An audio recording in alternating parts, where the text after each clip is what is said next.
Hello, I'm Jordan Elliott, and I'm currently doing a topic on the persuasive paper of medical cannabis.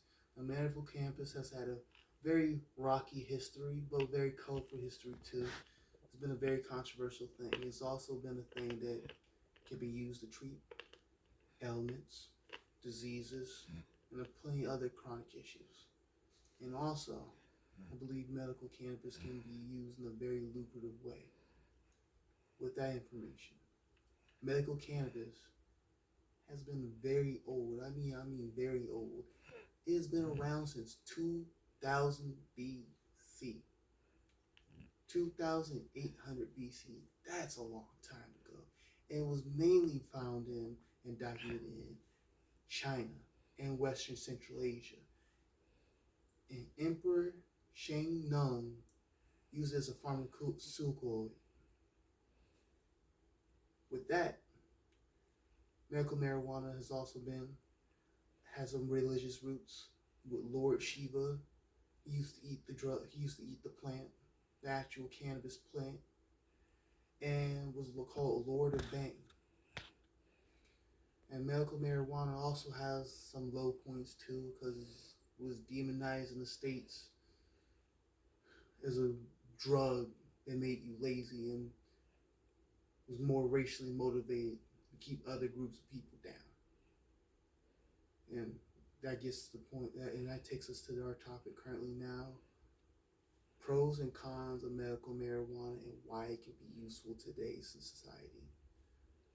Medical marijuana can be used to treat a variety of ailments like broken bones, chronic diseases, cancer, and a bunch of other stuff. It's because it has a small component in it that if you take out pretty much everything else, you just leave this in, you don't get the high, but you get all the healing and beneficial parts of medical cannabis.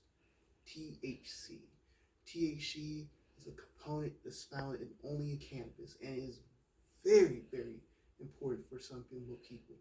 It helps people with anxiety and all the list of issues before. And I think that's very important to bring in today's society is because millions of people are suffering with chronic issues and also issues like cancer and everything like that. And I think that's very good reason to bring it today and make it much more legalized.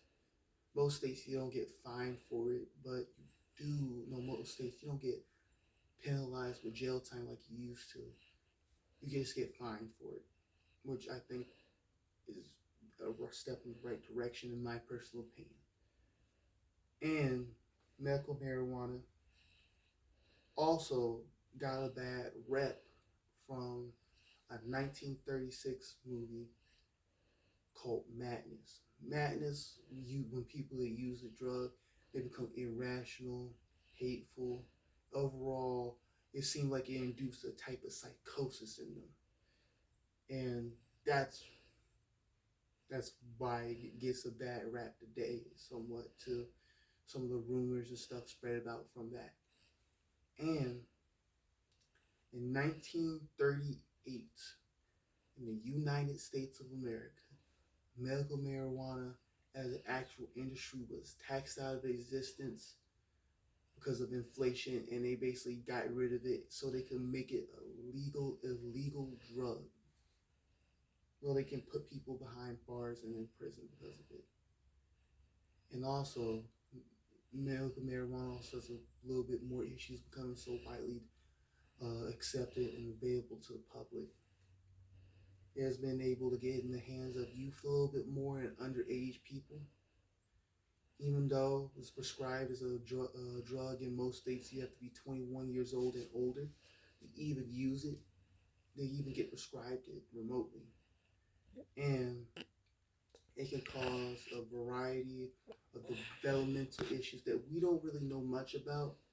And if somebody underage constantly smoking, now it has a low risk of dependency and substance abuse, but still, I can see why some people will still be iffy about people of younger ages smoking or even taking the THC away.